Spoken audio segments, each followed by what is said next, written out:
Check, sound check, sound check, sound check, sound, sound check.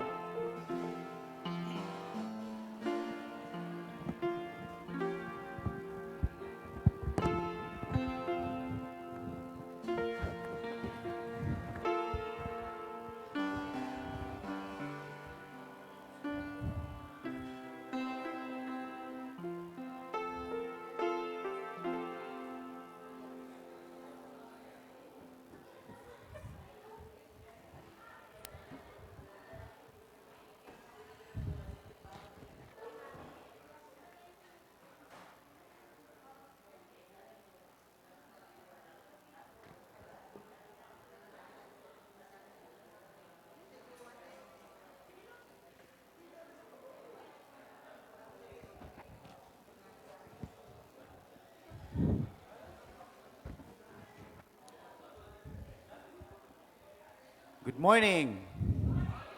Magandang umaga po sa ating lahat and magandang umaga din po sa mga sumusubaybay sa atin sa ating Zoom and FB Live. Again, good morning. So, ngayon po, tayo ay magsimula sa ating Sunday Worship Service. Inaanyayahan ko po ang lahat na tumayo for us to have our individual silent prayer.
Panginoon Diyos, maraming salamat sa umagang ito. Maraming salamat, Lord Father, that you have brought us all here upang magbigay ng papuri sa inyo, sa inyong banal na pangalan. Panginoon, kami nagpapasalamat. Unang-una dahil kami ay merong kalayaan na magbigay ng papuri sa inyo, mag-alay ng mga awit, mag-aral ng inyong salita.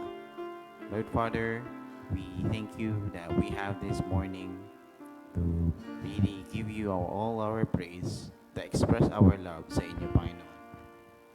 Maraming salamat, Panginoon, na patuloy na binibigyan nyo kami ng lakas gumising sa araw-araw. And that you have wakened us, Panginoon, para sa purpose na ito. And sa patuloy namin na pagbigay ng worship sa inyo, may you continue to guide us. Give us strength, Lord Father, to lift up our voices, to put all of our hearts sa pag-aaral ng inyong salita sa oras na ito. Muli, Panginoon, maraming salamat sa umagang ito. In Jesus' name we pray. Amen. Makapo na po ang lahat. Sabi po sa Psalm 144 verses 1 and 2, Blessed be the Lord, my rock, who trains my hands for war and my fingers for battle. He is my steadfast love and my fortress, my stronghold and my deliverer, my shield, and he in whom I take refuge, who subdues people under me.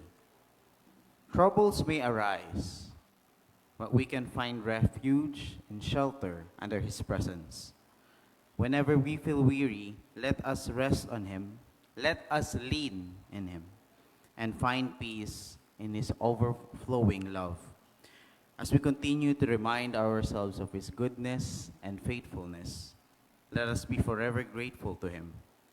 Now, let us worship His great name. Let us stand up. Let us give praises para sa ating Panginoon sa pamamagitan ng mga gandang mga awitin.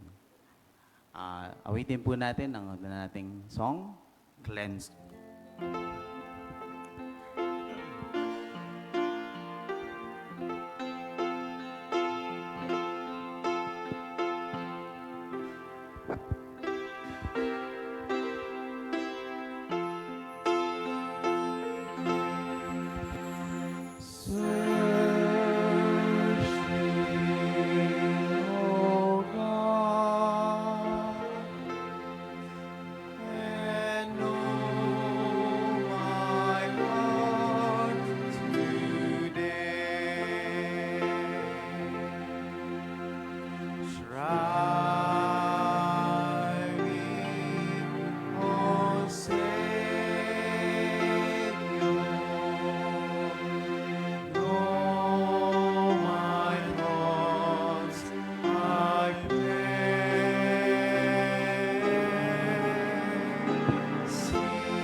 As we sing this song, may we be reminded that our God knows what is truly in our hearts. Whether we are hiding pain or unconfessed sin, God knows it all. Let us come to Him humbly and surrender our hearts to Him. For our next song, let's sing Leaning on the Everlasting Arms.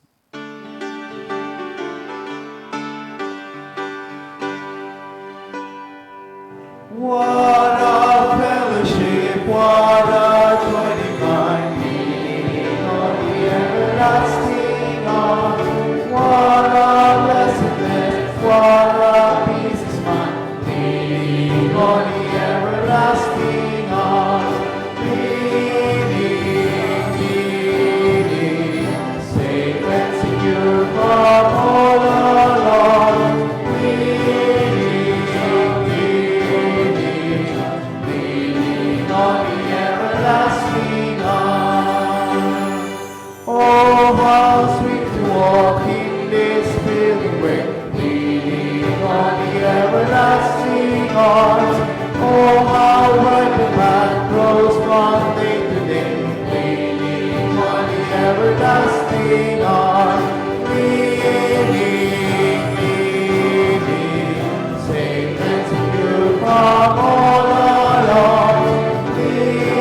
What a joy to have a faithful God who loves us unconditionally. Tayo po ba'y nagagalak? Na tayo ay mayroong faithful na Diyos who supports us and guides us all the time. Is there anything to worry about when we lean on the everlasting God? Let song be a reminder of God's faithfulness in our lives, that no matter what happens in life, we are always with Him. Let us sing our next song, the theme song, Oceans.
For our morning prayer, let us call Deacon Rain.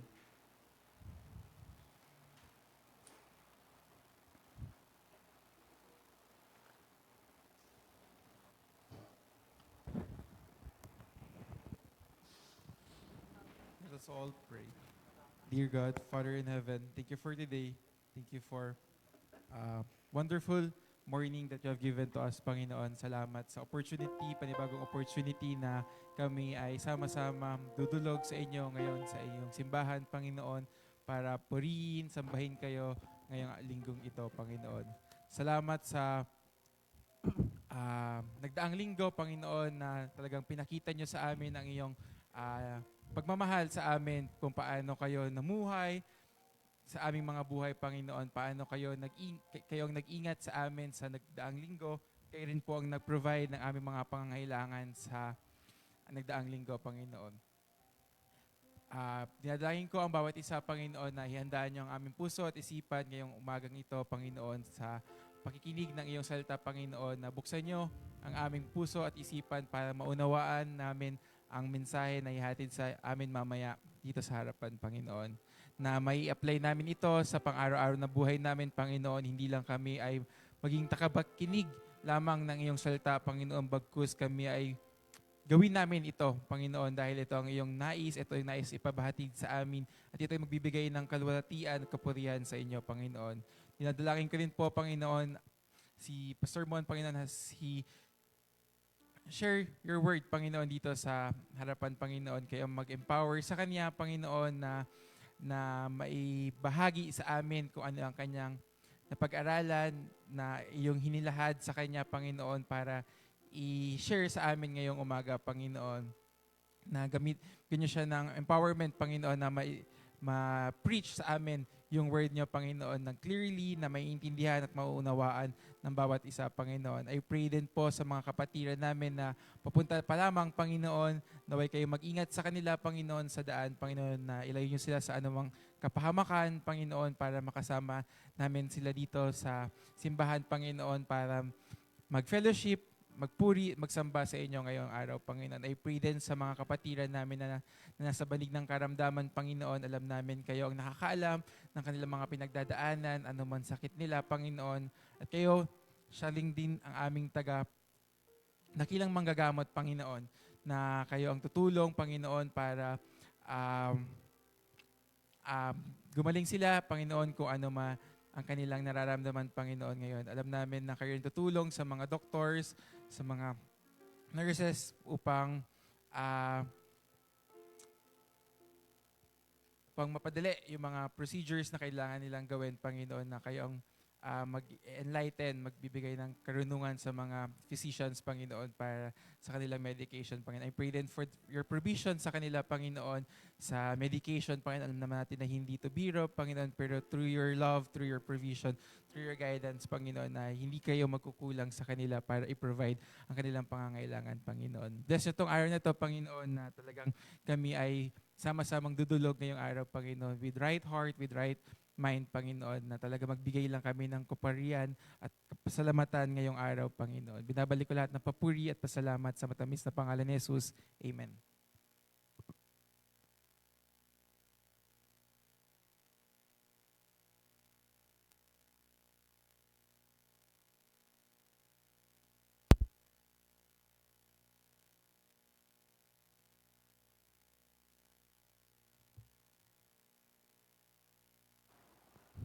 Hello. Ngayon naman po, for our scripture reading, tawagin ko po si Tita Adele to lead us to read Philemon chapter 1.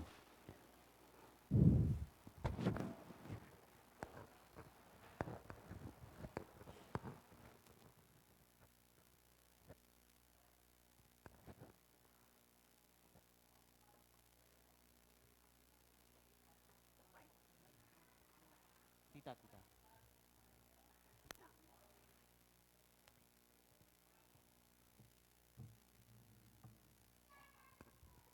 Eh, 1 to 25 at basahin po natin ito ng sagot-sagutan. At sa huli po ay sabay-sabay tayo. Philemon 1, verse 1. Paul, a prisoner of Christ Jesus, and Timothy, our brother, to Philemon, our beloved brother and fellow worker,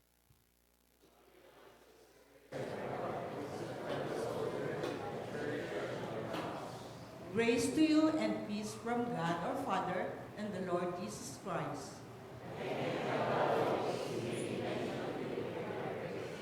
Because I hear of your love and of the faith which you have toward the Lord Jesus and toward all the saints.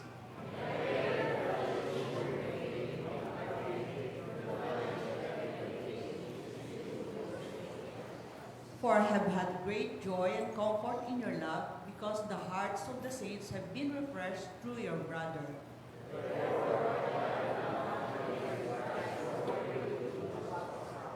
Yet, for love's sake, I rather appeal to you, since I am such a person as Paul, an old man, and now also a prisoner of Jesus Christ.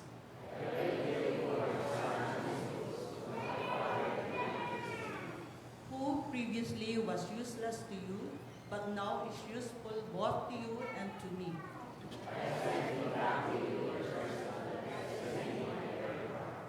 Whom I wanted to keep with me, so that on your behalf he might be at my service in my imprisonment for the gospel.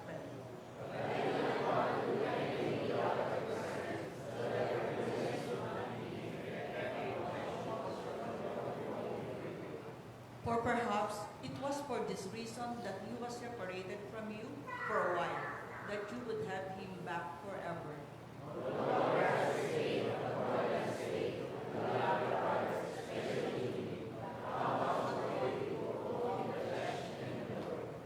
If then you regard me as a partner, accept him as you would me.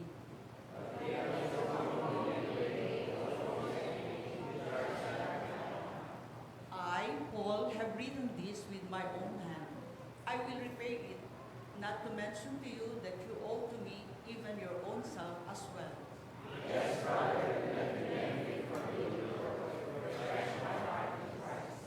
Having confidence in your obedience, I write to you, since I know that you will do even more than what I say.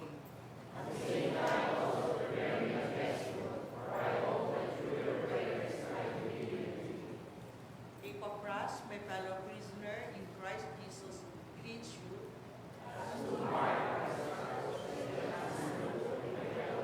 Sabay-sabay po tayo.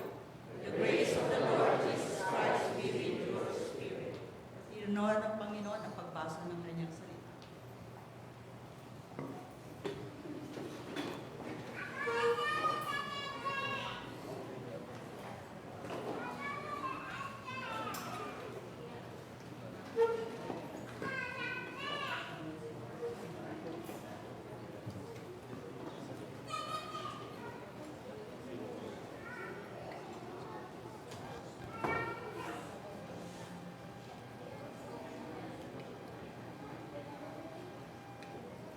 Bago ba tayo makapakinig na salita ng Panginoon? Your favorite to our special music, bigay sa amin Tito Joy.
Good morning po sa inyong lahat. Happy New Year po.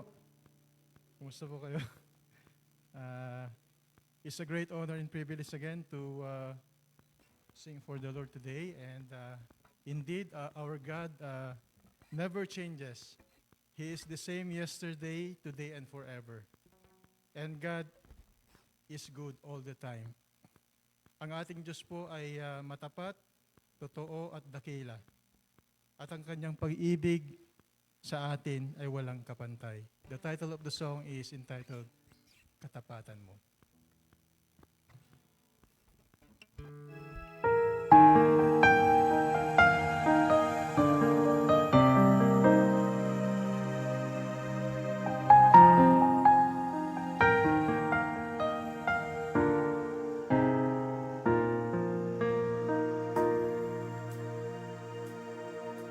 Katapatan mo, O Diyos, tunay at dakila.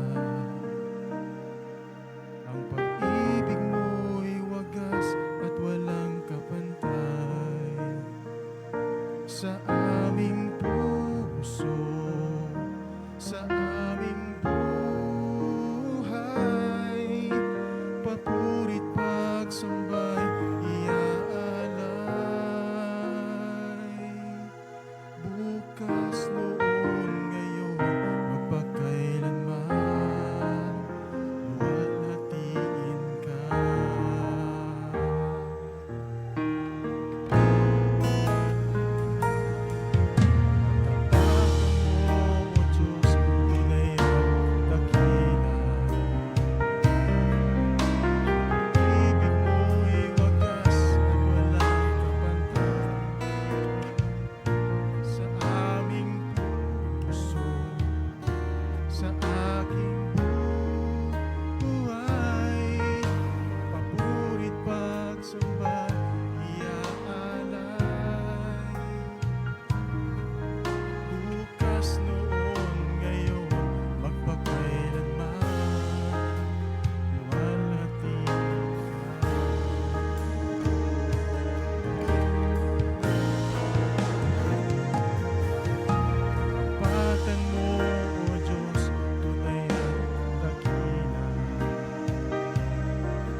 Kay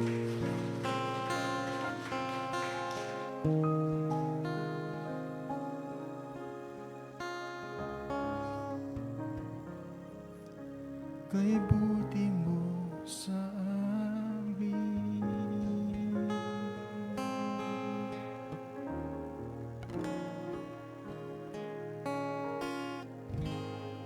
To God be all the glory.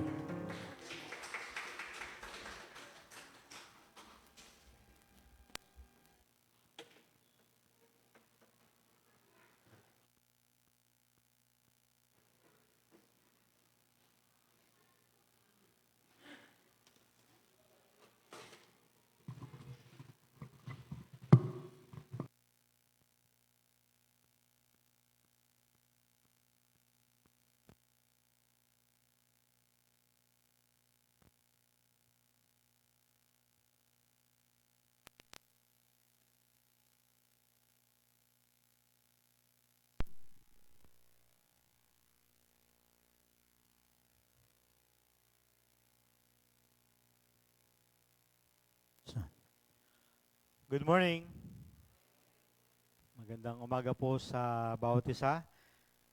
At para po sa pag-aaral natin ng salita ng Panginoon Diyos, tayo po lahat ay magsitayo at basahin po natin itong sa Jeremiah chapter 17 verses 5 to 8.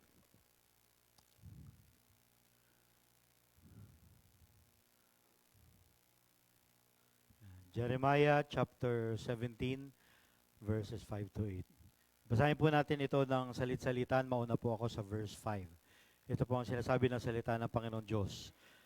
Thus says the Lord, cursed is the man who trusts in mankind and makes flesh his strength, and whose heart turns away from the Lord.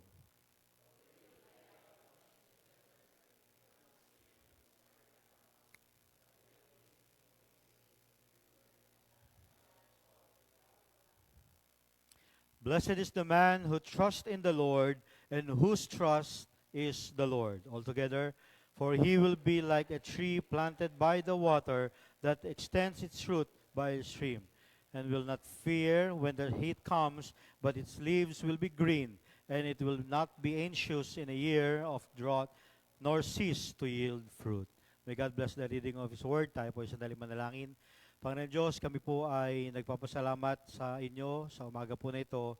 Tunay po na dinadakila namin kayo, tinataas namin ang iyong pangalan. And we pray the Father as we meditate upon your word, na bigyan niyo po kami ng katalinuhan na nanggagaling sa inyo, that we would know your truth, dear Father, at ito po ay ma-apply po namin sa aming mga buhay. Maraming salamat po, Panginoon. Ito po kami dalangin sa pangalan ng aming Panginoong Jesus. Amen. Amen. You may be seated.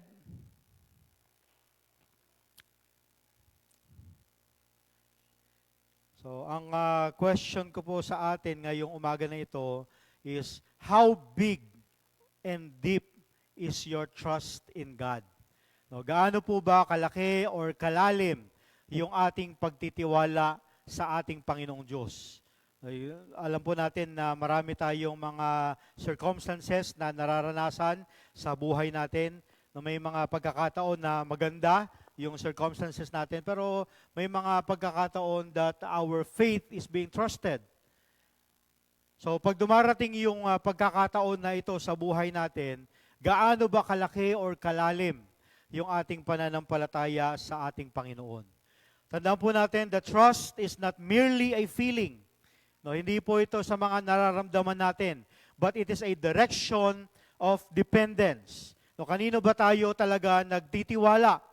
So, kasi nga po, tayo po mga mananampalataya, we trust in something, either in human ability or in divine sufficiency. Dahil po ang pagtitiwala, hindi po ito optional sa buhay natin, but it is inevitable. No, kailangan natin na meron tayong pinagkakatiwalaan. Ang tanong na nga lang natin ay, sino ba yung ating pinagkakatiwalaan? At yung trust din po, hindi po ito sinusubok kapag maayos yung buhay natin. No, kapag maganda yung mga nangyayari sa buhay natin. But it is revealed when life becomes uncertain. No, makikita yung tunay na pananampalataya natin kapag yung buhay natin ay hindi natin sigurado. No, kapag yung mga experiences natin ay hindi natin alam kung ano yung mga gagawin natin because of certain problems. At marami pong mga mananampalataya, they claim to trust in God, yet they functionally rely on human wisdom. No, mas nagtitiwala pa tayo minsan sa sarili nating talino kung paano natin mareresolba isang problema. We rely sometimes on financial security. Dahil marami tayo mga pera, inisip natin, kaya natin yung pagdaanan yung mga problema natin. We rely sometimes on our personal abilities. O malakas ako, kaya kong gawin ito, bata pa ako. Kaya kong gawin ito or marami na akong mga experiences. Kaya kong paglabanan or pagtagumpayan itong mga bagay na ito.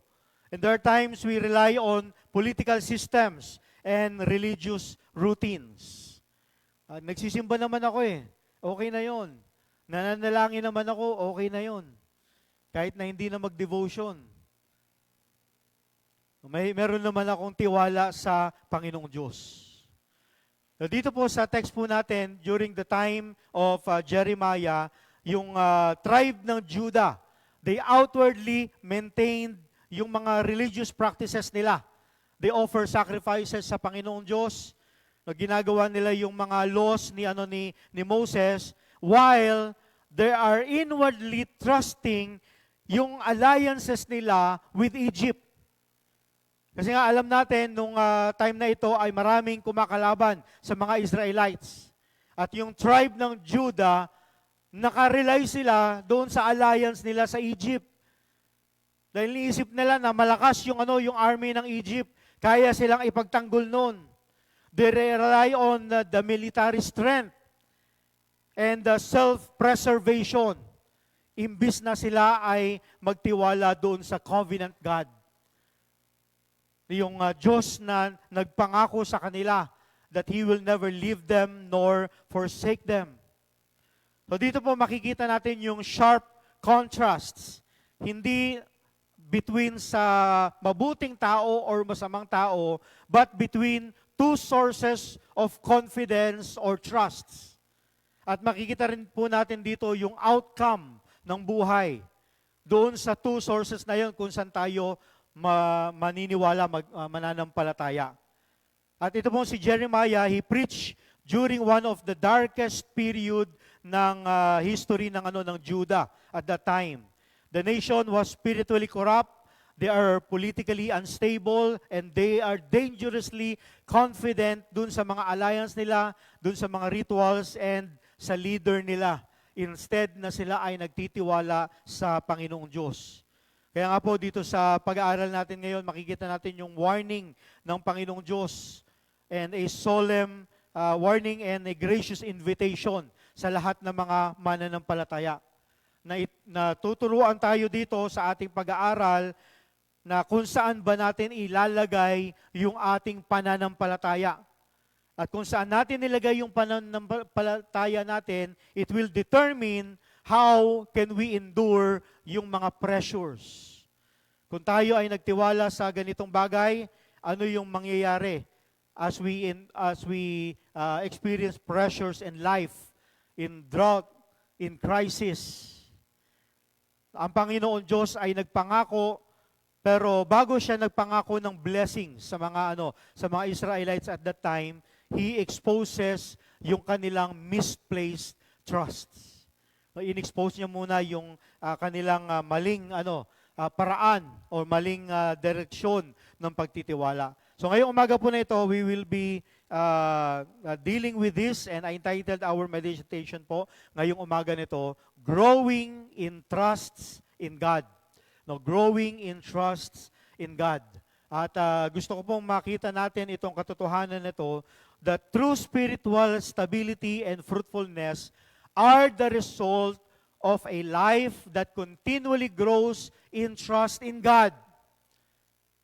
Magiging stable yung ating spiritual life, yung ating buhay bilang mga mananampalataya, At magiging fruitful tayo kung tayo ay patuloy na lalago sa pagtitiwala natin sa Panginoong Diyos. Resulta ito ng ating pananampalataya, pagtitiwala sa Panginoon. Yung buhay na mapayapa. Yung spiritual life natin na patuloy tayong lumalago sa Panginoong Diyos. Therefore, as Christians, we must continually grow in our trust in God. We must continually grow in our trust in God. Meron po tayong tatlong bagay na pag-aaralan ngayon pong umaga na ito regarding sa ating pagtitiwala sa Panginoong Diyos. So yung una po na pag-aaralan natin is the peril of misplaced trusts. Ano yung, ano mo Tagalog sa ng peril? Kapahamakan. Ano yung kapahamakan when we have a misplaced trust? Yung sinabi po dito sa verses 5 and 6, sabi dito, "Cursed is the man who trusts in mankind and makes his flesh his strength, and whose heart turns away from the Lord." No, grabe yung panimula dito ng Panginoong Diyos na nagbigay kaagad siya ng warning that curse is the man who trusts in mankind. No, so yung peril dito na mararanasan ng tao is unang-una when he depends on flesh. No, kapag tayo ay nagdidepende sa sarili natin, no, we will experience perils in life. The word trust comes from a Hebrew word po na ang meaning nito is to rely upon, to feel secure. So hindi ito casual assistance lamang, but it is a foundational dependence. So, kanino ka talaga nagtitiwala? At yung kung sino yung pinagkakatiwalaan mo, it is where you feel secure in. Yung term po na make flesh his strength, it means to rely on human wisdom. No, kapag naka-focus lang tayo, nagtitiwala tayo sa sarili nating katalinuhan. When we rely on our personal ability for financial security and political power, even yung mga ministry experience natin. No, kahit na sinasabi natin na matagal na tayong mananampalataya, matagal na tayong naglilingkod sa Panginoong Diyos. Dahil ito nga pong mga Israelites, no, especially yung tribe ng Judah, no, they know that they have been chosen by God.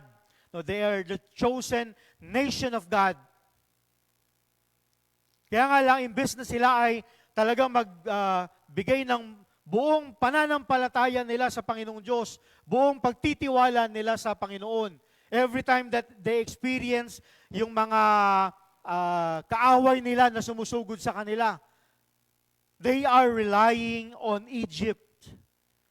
At tayo din po na mga mananampalataya sa panahon natin ngayon, we may trust yung education without prayer. Na akala natin matalino na tayo, hindi na natin kailangan mag-aral, ayaw mo na yan. Minsan, nagre-rely ka na lang doon sa katabi mo. Ano ba yung sagot? Na parang yung iba ay when it comes to prayer, na lulungkot ako, may narinig ako minsan nagsabi, bakit pa natin iistorbohin ng Diyos? Gawin mo na lang yung kaya mong gawin mo na lang yung gusto mong gawin. Kahit hindi ka na mag-pray. No, kahit hindi ka na mag-depend sa Panginoong Diyos.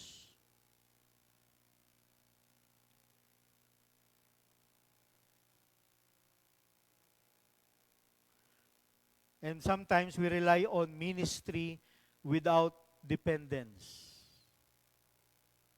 Matagal na ako naglilingkod sa Panginoong Diyos, kayang-kaya ko na yan. Kahit nakapikit ako, alam ko na yung mga dapat kong gawin. Or we plan without submission. Na nagpaplano tayo, pero hindi natin ito ibinibigay sa Panginoong Diyos. Yung sabi sa Proverbs, di ba, many are the plans of the man's heart, pero tatagumpay pa rin ay yung kalooban ng Panginoong Diyos. And yet, sometimes, we force our plans to God. Lord, ito yung plano ko. Bahala ka na, Lord. Kung okay ba sa'yo yan o hindi. Minsan may ganun tayo ng mga attitude. Kasi napagplanuhan mo na yun, napag-isipan mo na yung mga bagay na yun, and we do not rely on God. Yung flesh dito refers to a human resource apart from God. Yung flesh is human resource apart from God. Yung problema po is not on using human means. Hindi po problema yon. But the problem is resting on them. Yung dun lang tayo nagtitiwala. Kaya nga yung warning dito ng Panginoong Diyos, if we trust in ourselves, if we trust on humans, if we trust on financial security, kung tayo ay magtitiwala lamang sa flesh natin, ang peril nito ay yung curse ng Panginoong Diyos. Yung word na curse dito, it means under divine judgment or cut off from blessing. So hindi ito light warning lang ng Panginoong Diyos. Kasi ito po ay covenantal language ng Panginoon. Na yung covenant ng Panginoon, I will bless you kung ikaw ay mag-o-obey sa akin. And you will be cursed if you will disobey. Kung titignan po natin sa Deuteronomy chapter 28, no, pag-aaralan po natin yon, the first 14 verses, makikita po natin dito yung blessing ng Panginoong Diyos when the Israelites obeyed God. No, 14 verses. Kung titignan po natin, there are 60 plus verses doon sa chapter na yon. So from verse 15 hanggang doon sa dulo, there are 54 verses about the curse when they disobey God. No, 14 verses, kapag sila ay nag-obey sa Panginoong Diyos, dineclare ng Panginoong Diyos yung blessing sa kanila. But when they disobey God, 54 verses yung nakasulat about yung curse ng Panginoong Diyos kapag sila ay hindi sumunod sa Panginoon. Kaya yung ibig sabihin nito na yung word dito na curse, talagang paparusahan ka ng Panginoong Diyos if you rely on humans, on the flesh, sa sarili mong kakayahan. Kasi po, God does not curse people arbitrarily. Nagbibigay muna siya ng warning against self-reliance. Kasi ito minsan yung ginagawa nating replacement sa Panginoong Diyos. Kaya bago tayo parusahan ng Panginoong Diyos, wawarningan niya muna tayo. Anak, mali ang ginagawa mo. Na doon sa Deuteronomy, ganun yung ginawa ng Panginoong Diyos. Nagbigay siya ng maraming warning. Kaya sinabi niya doon yung maraming parusa if you will put your trust on people. Sabi ni Spurgeon, blessedness is not a matter of outward prosperity. No, blessedness is not a matter of outward prosperity, but of inward delight in God. Yung tunay na pagpapala, hindi yung nakikita sa mga material na blessing na meron tayo. Ang tunay na pagpapala, if God is delighted in us, at tayo ay nagdi-delight sa Panginoong Diyos. When we experience joy in His presence, when we want to obey God more than yung sarili po natin. So we will experience peril if we depend on the flesh. At yung pangalawa, yung departure of the heart. Kasi kapag tayo ay nagdepend sa sarili natin, yung puso natin ay unti-unting lalayo sa Panginoong Diyos. Yung pagpapatuloy ng verse na ito, sabi nito, whose heart turns away from the Lord. Tandaan po natin that trust is never neutral. To depend on the flesh is to redirect our heart away from God. Kung tayo magtitiwala sa sarili natin, inaalis natin yung puso natin sa Panginoong Diyos. At kung tayo ay magtitiwala sa Panginoong Diyos, iaalis natin yung puso natin sa sarili natin. So we will not rely on ourselves if we trust in God. So the heart dito sa salita ng Panginoong Diyos speaks of the center of will, yung affection, yung loyalty natin. Saan ito napupunta? Napupunta ito kung saan tayo nagtitiwala. Kung ano yung nasa isip natin, yun yung nasa puso natin. Pag inisip natin that we trust in God, no, at dun lang tayo nakafocus, our hearts will follow. Pero minsan naglalaban yung dalawa. Iba yung sinasabi ng isip natin, iba yung sinasabi ng puso natin. But ano yung sabi ng salita ng Panginoon? Out of the abundance of the heart, the mouth speaks.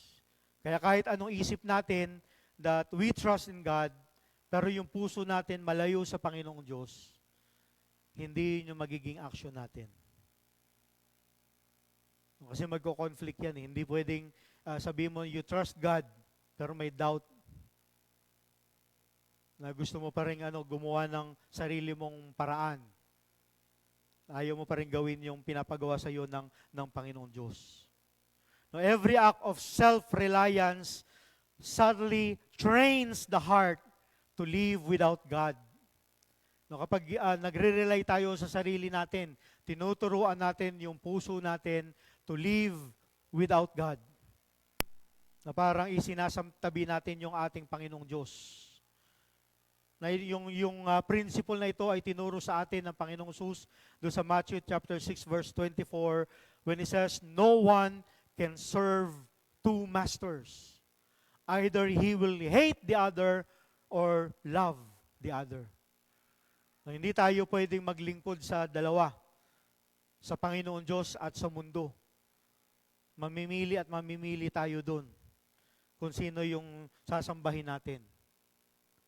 Kung sino yung pagtitiwalaan natin. No, trust is not intellectual agreement, but it is existential dependence. No, we cannot fully trust God while quietly relying on ourselves ultimately. Hindi natin masasabi na we really trust God fully kung nagre-rely pa rin tayo sa sarili nating kalakasan. And then, hindi lang po yung lalayo yung puso natin sa Panginoong Diyos because of our trust in ourselves, but we will experience dryness of the life. The dryness of the life. So verse 6, yung sinabi dito, for he will be like a bush in the desert, in parched places, a salt land where no one lives. No, may experience natin una-una ay life of isolation. No, yung description dito sa isang tao na nagtitiwala sa kanyang sarili is like a bush. No, hindi ito puno.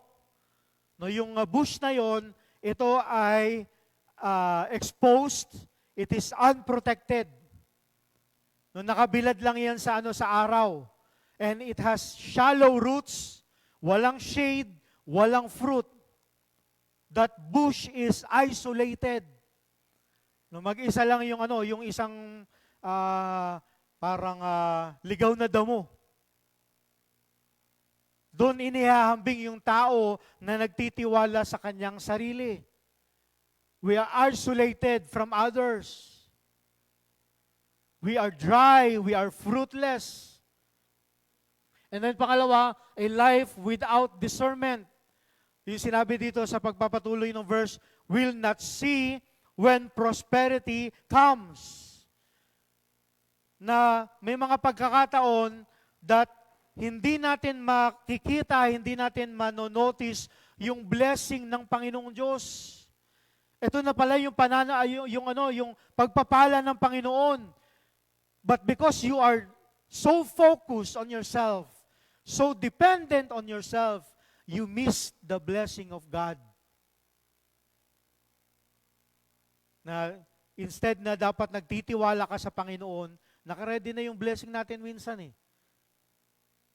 But because we trust in ourselves, we become blinded doon sa pagpapala ng Panginoon Diyos na nire-ready niya para sa atin. We live with barrenness even when opportunity is near. Kahit na nandiyan na yung oportunidad,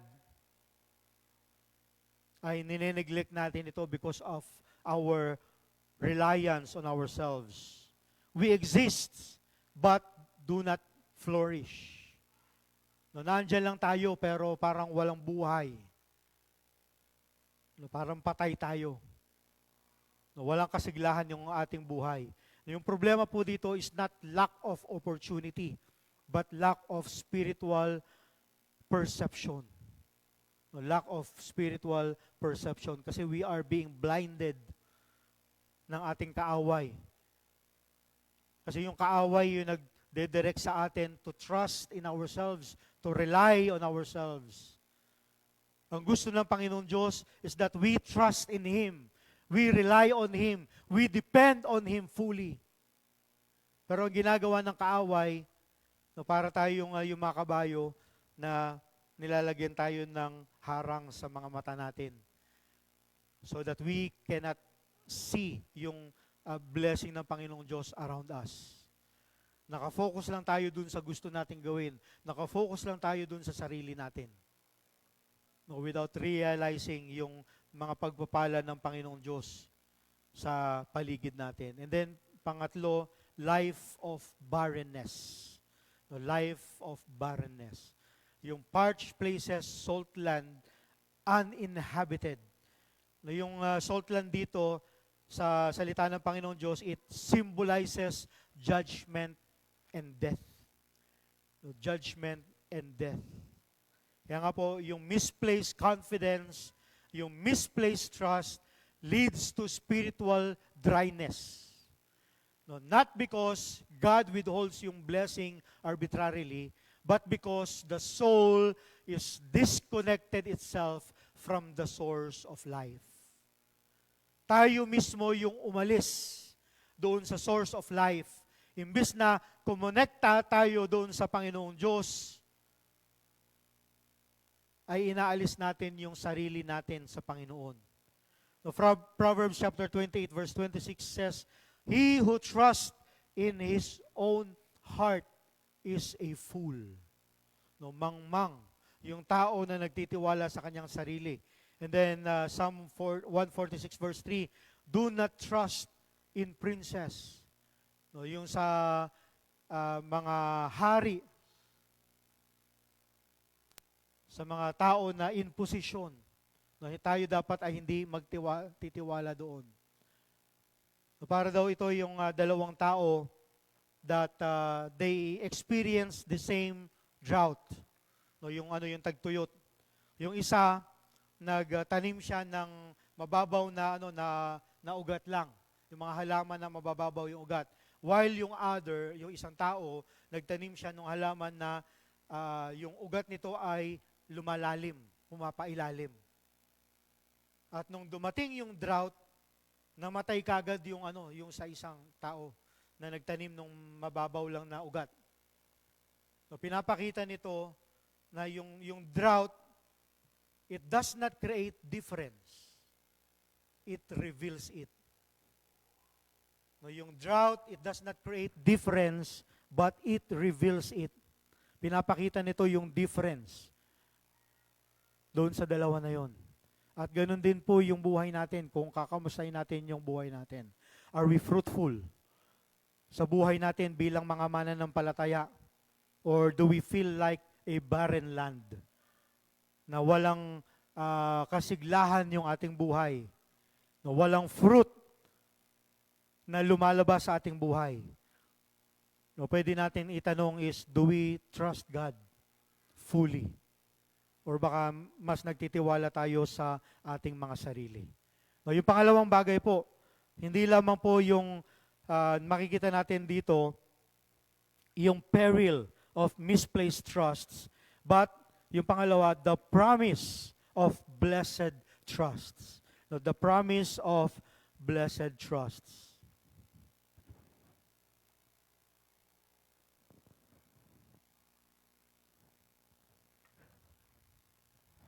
Verses 7 and 8, sabi dito, sa verse 7, Blessed is the man who trusts in the Lord, whose trust is the Lord.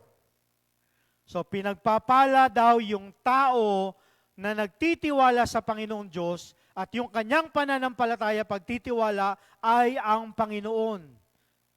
No, sa Panginoon lang siya nagtitiwala. No, makikita natin dito, unang-una, mayroong blessing yung tao who depends on the Lord. No, blessedness speaks of divine favor that enables a person to flourish regardless of circumstances. Pinagpapala tayo ng Panginoong Diyos kapag tayo ay nagtitiwala sa Kanya. At itong pagtitiwala, itong blessing na ito, nagfo-flourish ito kahit na hindi maganda yung nangyayari sa ating mga buhay. It does not depend on the circumstances of our lives. We are empowered to flourish under God's favor. So, hindi po ito circumstantial happiness, circumstantial blessing, but it is spiritual stability. No, it is spiritual stability. Na makikita po natin dito yung emphasis na binigay dito ni Jeremiah. No, trust in the Lord and whose trust in the Lord.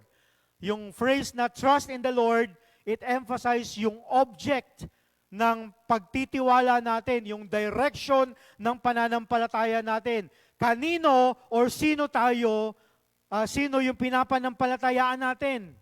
Pinaniniwalaan natin. We are blessed if we trust in the Lord. And then yung phrase na whose trust in the Lord, it emphasizes yung source. So hindi lang po yung direction that we trust in the Lord dahil siya yung source ng lahat ng mga pagpapala. Siya yung source ng lahat ng pag-asa. At wala nang iba. We cannot find it on ourselves. We cannot find hope sa mga tao. We cannot find hope sa mga circumstances natin, only in God. Amen?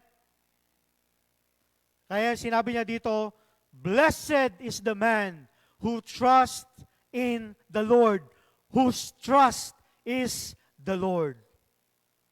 No, pinagpapala ang tao na nagtitiwala sa Panginoong Diyos.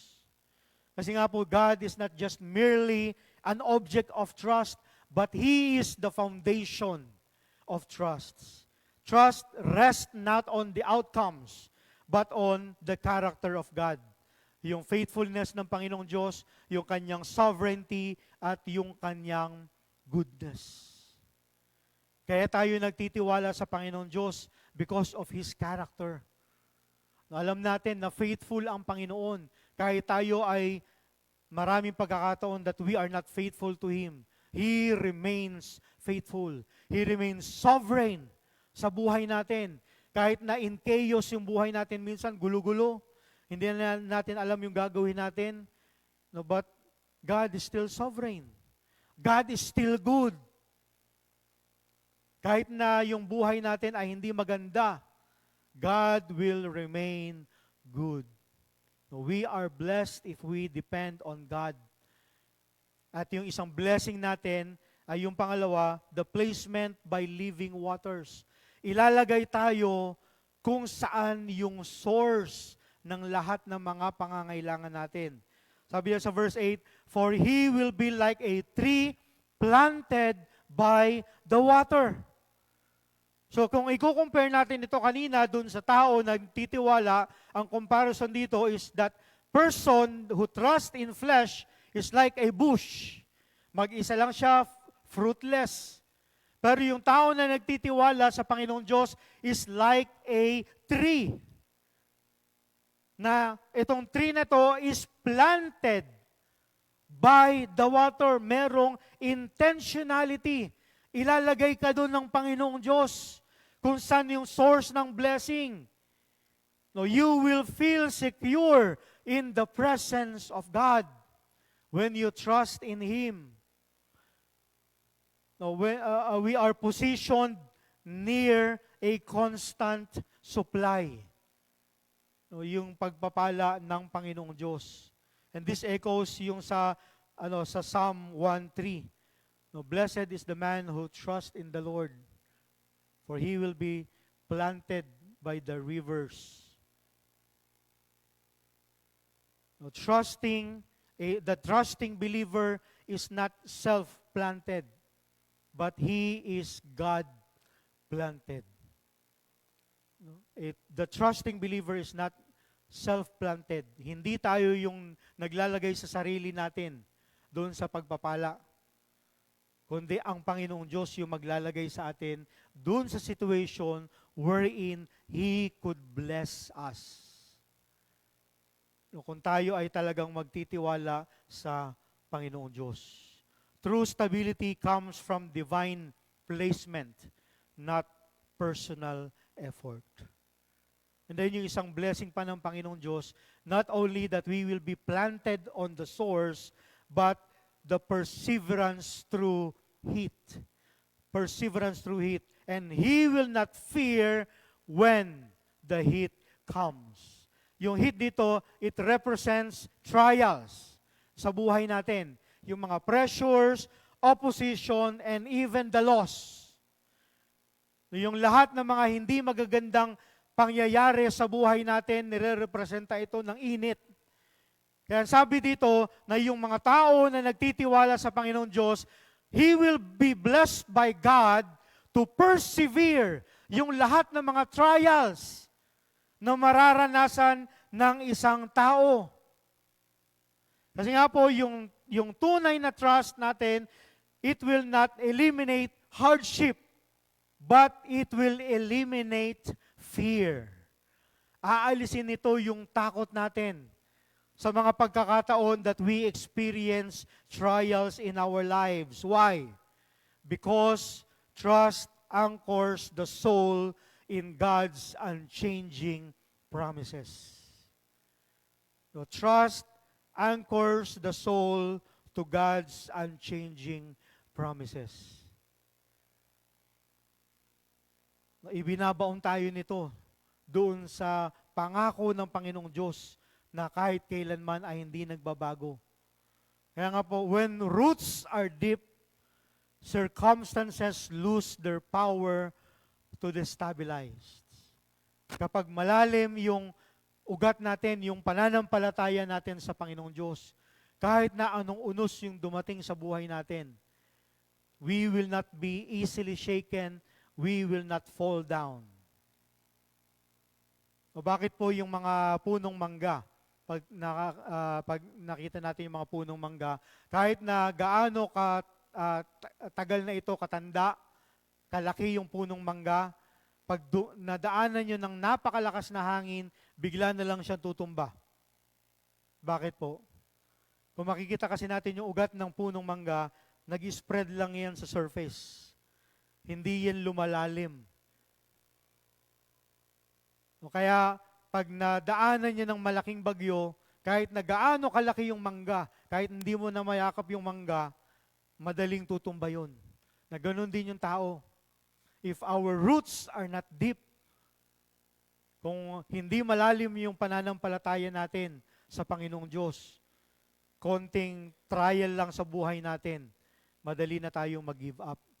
Madali na tayong sumuko. Ayaw na kagad natin. Kasi hindi malalim yung pananampalataya natin sa Panginoong Diyos. Isaiah 43 verse 2 reminds us, when you pass through the waters, I will be with you. And through the rivers, they will not overflow you. When you walk through the fire, you will not be scorched, nor will the flame burn you. Napakagandang pangako ito ng Panginoong Diyos sa atin. When we pass yung waters, the Lord will be with us. When we go through the rivers, it will not overflow us. When we walk through the fire, hindi tayo masusunog, no, hindi tayo matutupok ng apoy because God is with us. We will persevere through heat.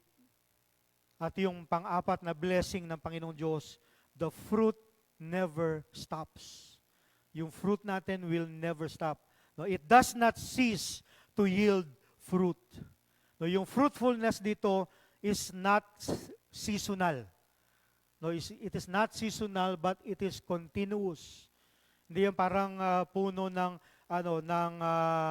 for example yung mangga.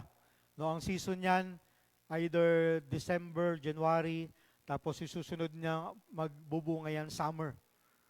Hindi siya namumunga all throughout. Pero yung tao na nagtitiwala sa Panginoon Diyos will not cease to yield fruit.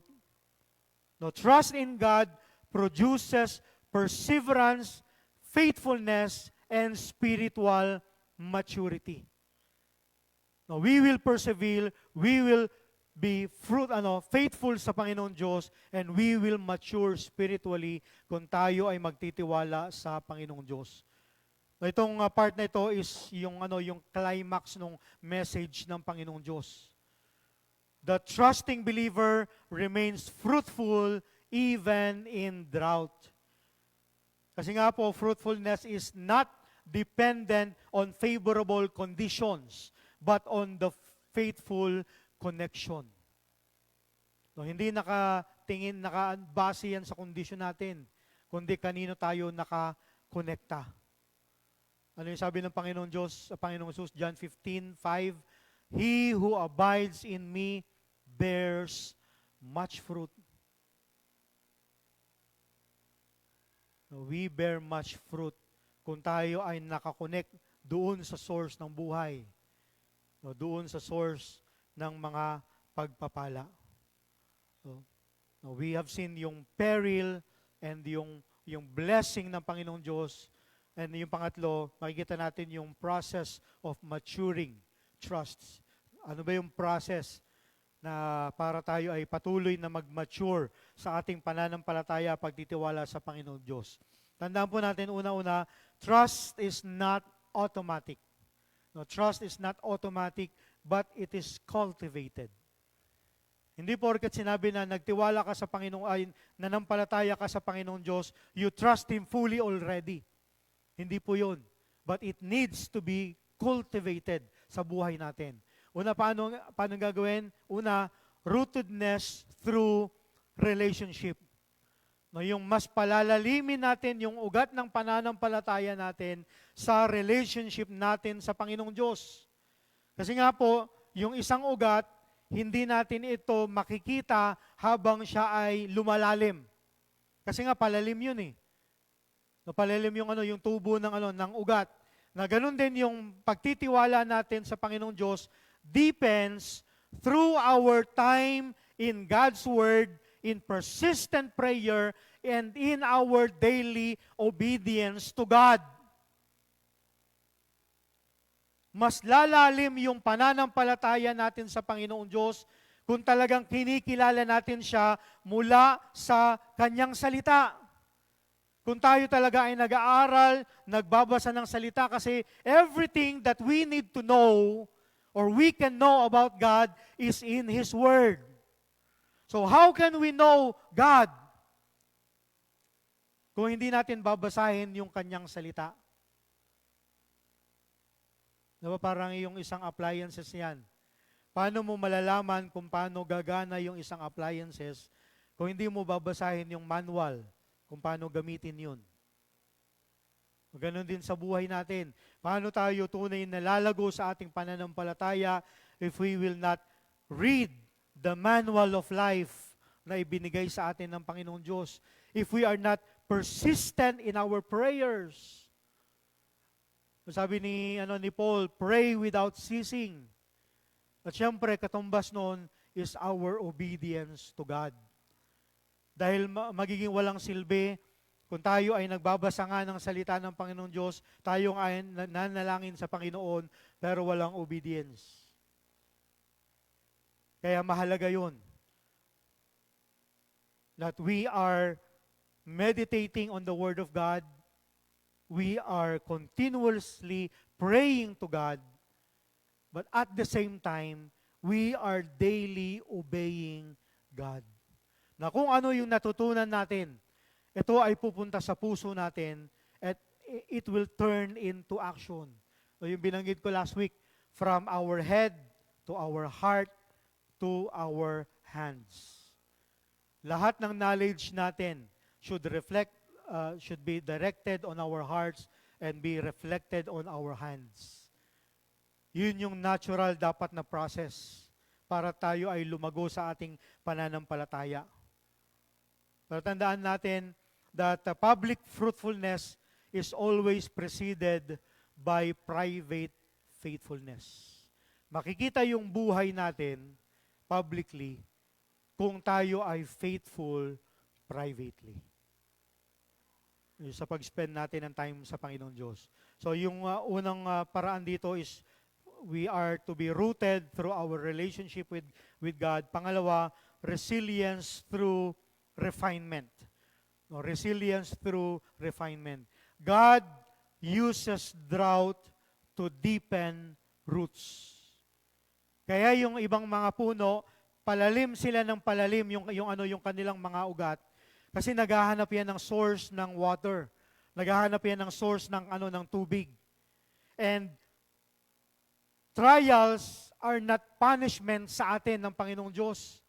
No, hindi sa mga may time that yung trials na naranasan natin is punishment. But there are times that they are not, but they are instruments of maturity. Ginagamit ito ng Panginoong Diyos, yung mga pagsubok sa ating mga buhay as a stepping stone for us. Na mas lumapit tayo sa Panginoong Diyos, mas lumalim yung ating pananampalataya sa ating Panginoong Diyos. No, mas lumalim yung pagkakilala natin sa Kanya. Ano po yung sabi ni James sa James 1:3? The testing of your faith produces endurance. The testing of your faith produces endurance. Habang tayo ay nagtitiwala sa Panginoong Diyos, we can endure kahit anuman yung dumating sa buhay natin. At yung pangatlo, reliability through remaining. Reliability through remaining. No, the tree remains by the water. No, the tree remains by the water. So yung pagtitiwala natin sa Panginoong Diyos is not a one-time decision. No, hindi nagka-problema ka ngayon, nagtitiwala ko sa Panginoon. Yes. Pero sa mga susunod, gagawa ka na ng plano. Magtatrust ka na naman sa sarili mo. No, it is not a one-time decision, but a daily posture of dependence. No, araw-araw na pagtitiwala sa Panginoong Diyos. Araw-araw na pag-surrender natin sa Panginoong Diyos. Ay sinabi sa Romans 12:1, but I beseech you therefore, my beloved brethren, that you present your bodies as a living sacrifice to God, honor and pleasing to Him. At ito ay araw-araw nating gagawin sa Panginoong Diyos, para sa Panginoon. Araw-araw yung pag-surrender natin sa Panginoon. Araw-araw yung offering natin ng buhay natin sa Panginoon. Hindi po ito every Sunday lang. or every time na nakukonvict ka lang. No, faith that endures is faith that continues. Kung yung ating pananampalataya ay nag-i-endure, yung pananampalataya na yun will continue. At hindi ito mag-i-end, hindi yun matatapos. Ito yung process natin para tayo ay talagang lumalim yung ating pananampalataya sa Panginoong Diyos. Kaya nga po, for our practical application, we need to first identify our functional trusts. Identify natin ano yung functional trust. What do you rely on when pressure comes? What or who do you rely on when pressure comes? Kanino ba tayo talagang tunay na nananampalataya, naniniwala kapag meron ng pressure sa sa buhay natin? And then pangalawa, replace your misplaced confidence or misplaced trust. So, turning to God begins with turning away from self-reliance. So, hindi tayo fully na magtitiwala sa Panginoon Diyos kung tayo ay nagtitiwala sa sarili pa rin natin. Kaya kailangan sa Panginoon lang tayo. Trust in the Lord, whose trust is in the Lord. And then pangatlo, we need to cultivate deeper roots. So we are to replace anxiety with prayer. We are to replace control with surrender. We need to replace fear with faith. Siyempre, kung mayroon tayong aalisin, meron tayo dapat ipapalit. So instead na nag-worry tayo about sa iba't ibang mga bagay, just pray. Magtiwala ka sa Panginoong Diyos, sa pananalangin mo. Instead na gusto mo in control ka sa lahat ng bagay, surrender it to God. No, allow Him to direct your life. No, siya yung dapat na magiging gabay natin sa araw-araw. And then replace your fear with faith. No, yung tiwala lamang sa Panginoong Diyos. Tandaan po natin that every life will face heat. We will face drought. No? Darating po ito sa buhay natin. The difference is not the season, but the source. No, may mga pagkakataon na our lives will be up and down. No, up kapag lagi tayong masaya, pag okay yung buhay natin, down kapag may mga trials, may mga problema tayo. No, ito yung mga season natin sa buhay. Pero hindi ito yung problema. Hindi season yung problema natin. No, but kung sino ba yung source natin. No, trust in the flesh produces dryness, but trust in the Lord produces durability. No, when our roots are where your roots are determines how we endure. No, kung nasaan yung pananampalataya natin, it will determine kung tayo ba ay mag-i-endure sa mga problema na dumarating. Tandaan natin, lastly, growing in trust in God is not about escaping hardships. No, hindi ito pagtakas doon sa mga karanasan natin sa buhay, but about standing firm and bearing fruit in the midst of it. Kamusta po yung ating pananampalataya sa Panginoon? Is it big? Is it deep? Masasabi ba natin that in every circumstances, I fully trust in God? No, katulad po yung nabanggit ko na motto natin for this year. Meron lamang ako idadagdag doon. Yung sinabi ko, know God more. Ang addition doon is do more. Kasi sabi ko, hindi enough yung kilalang natin ang Panginoon, but we will obey Him. So know God more, do more, to grow more. para mas lumago tayo, para maging kompleto yung paglago natin sa Panginoong Diyos. We will know God more, we will do more to grow more.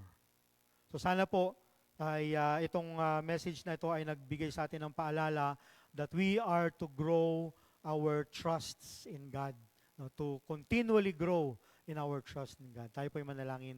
Panginoon Diyos, maraming salamat po sa inyong salita na patuloy na nagbibigay ng paalala, patuloy na nagbibigay ng rebuke sa amin.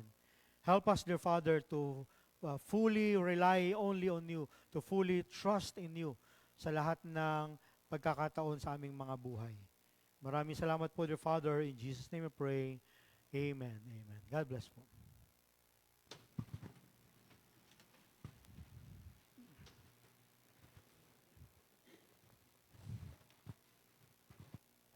Maraming salamat po, Pastor Mon, for the message that we have received this morning. So, maganda yung naging mensahe ni Pastor. And sa akin, aking takeaway for that is how we see yung trials natin sa buhay.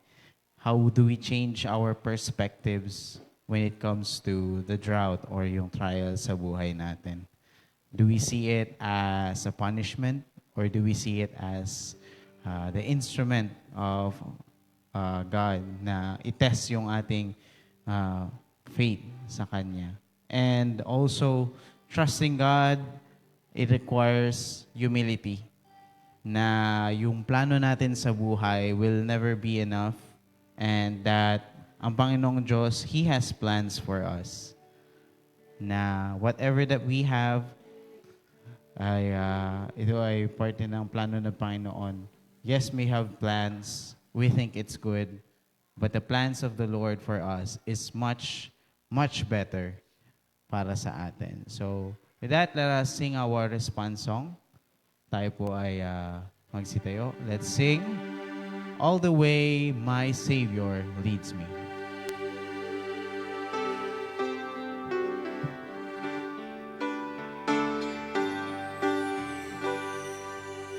All the way my Savior leads me, what have I to ask beside? Can I doubt His tender mercy, who true love has been my God? Heavenly peace, divinest comfort, here by faith in Him to dwell. For I know whatever before me, Jesus doing all things well. For I know whatever before me, Jesus doing all things well. All the way my Savior leads me, cheers each winding path I tread, gives me grace for every trial, feeds me with the living bread.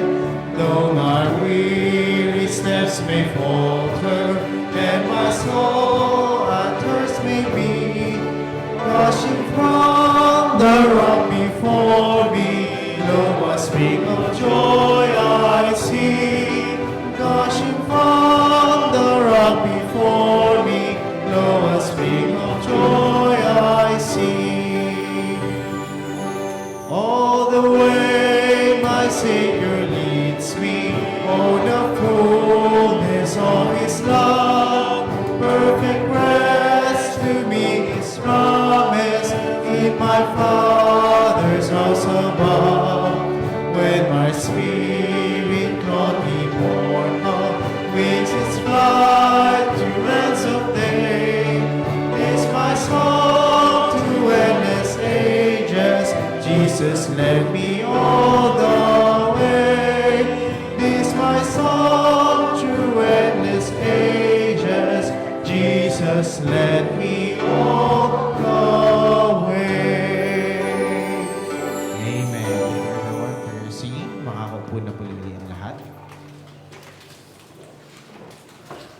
For our tithes and offerings, tawagin ko po ang ating mga ushers to collect.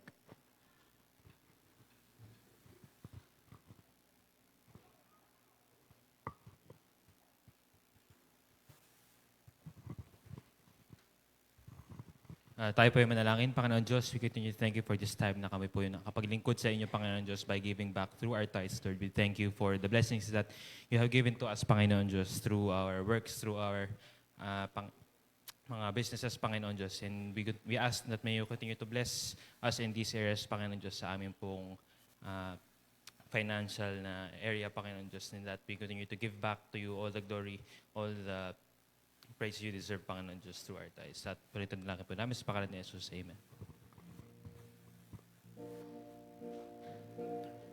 Para po sa mga nanonood sa atin sa Facebook Live and from Zoom, naka-flash po sa ating screen ang ating Metrobank account and ang ating GCash.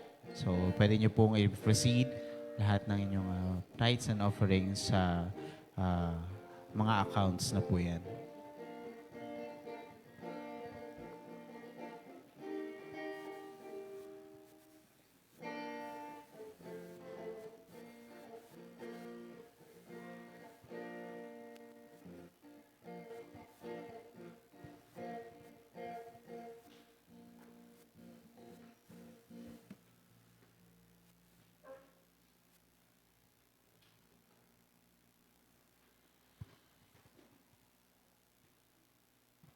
Ngayon po, let's proceed with our closing song. Standing on the Promises. Tayo po tumayong lahat. Ang ganda pa ng ating awitin. Standing on the Promises. Mga pangako ng Panginoon. Are we standing on them? Amen? Yeah, indeed. We are standing on these great promises. And now let us sing this song, our closing song. Standing on the Promises.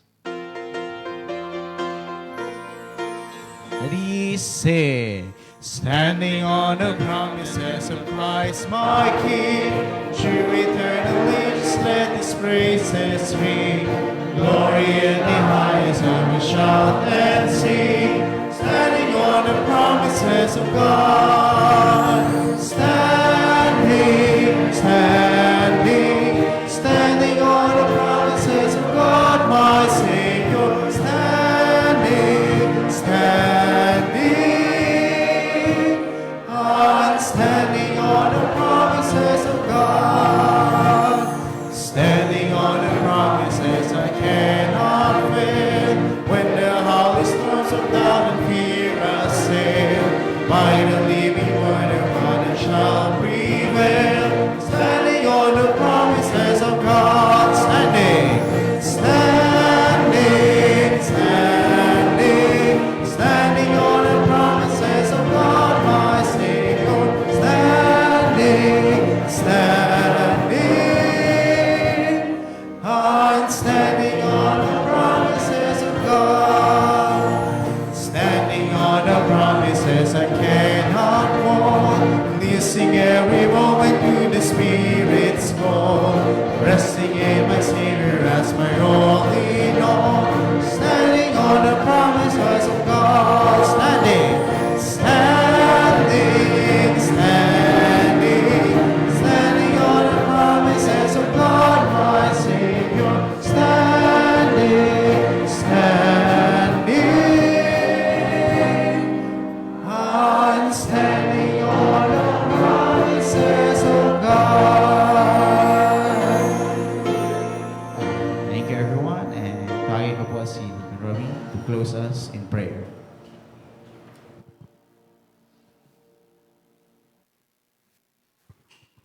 Okay, tayo pa manalangin. Dakilang Diyos na makapangyarihan sa lahat, muli kami nagpupuri, nagpapasalamat Panginoon sa natapos na uli na gawain. Salamat sa mensahe na narinig namin Panginoon, na binahagi sa amin ni Pastor Mo, na tunay o Diyos na kami pa Panginoon ay nangangailangan Panginoon na napagtitiwala sa iyo.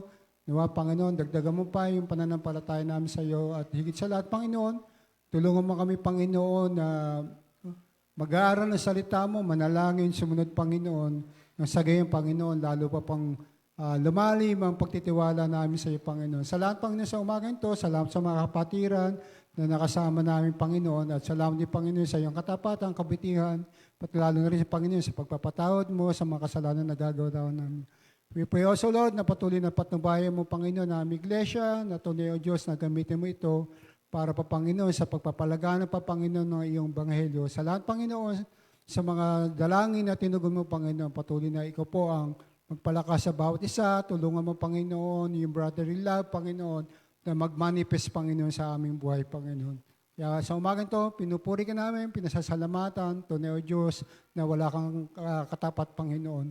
Tutunay, O Diyos, na nag-iisa ka, Panginoon, na karapat-dapat, Panginoon, na tumanggap ng kapurihan, ng karangalan, Panginoon. Kaya sa Diyos, matanggap namin, Panginoon, ang pagpapala na nagmumula sa iyo. Sa pangalan ni Jesus, ito ang dalangin. Amen at amen. Maupo na po ang lahat. And before we proceed sa ating announcements, ano bang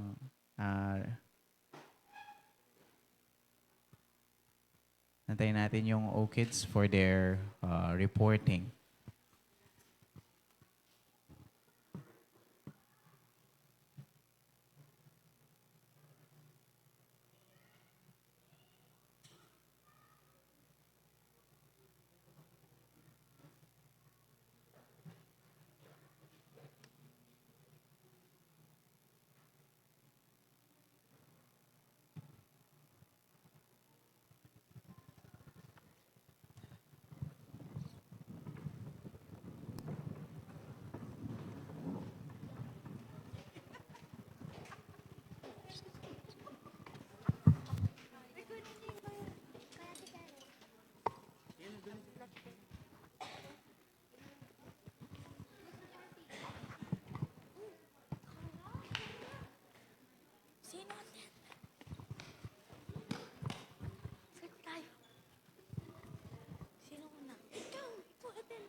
Good morning po.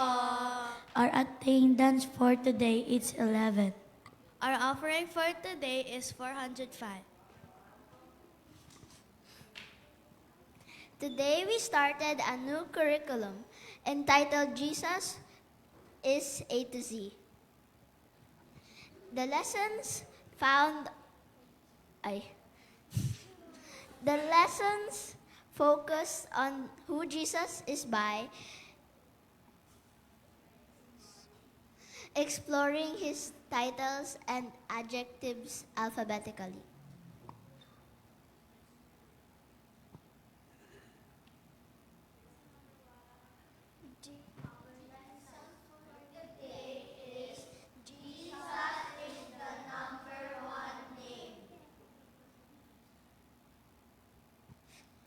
The Bible says there is one name that is above every other name. The name Jesus is above all others, not because it is a popular baby name, but because of its powerful meaning.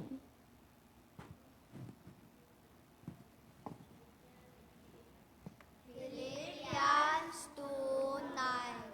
Therefore, God exalted him to the highest place and gave him the name that is above every name.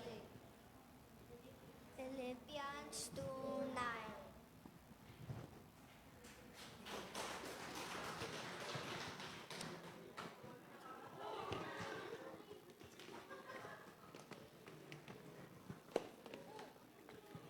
Kanya na naman kayo ng baba.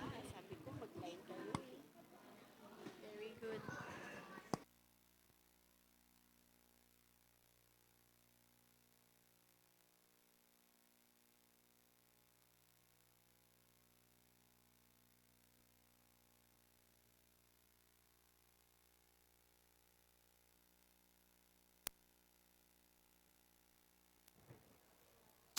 Son. Good morning. Morning po sa bawat isa. So, para po sa ating greetings ngayon, we would like to greet, meron po ba tayong visitor ngayon dito sa ating harapan? Wala. Okay, so salamat po sa lahat ng nag-join sa atin sa ating Zoom. Ayan, sila Tito Pepe, good morning po sa inyo. Hello po. Si Ate Joy Kabatbat. Yan, hello po. Sila Kit and Ron. Hello, bebe.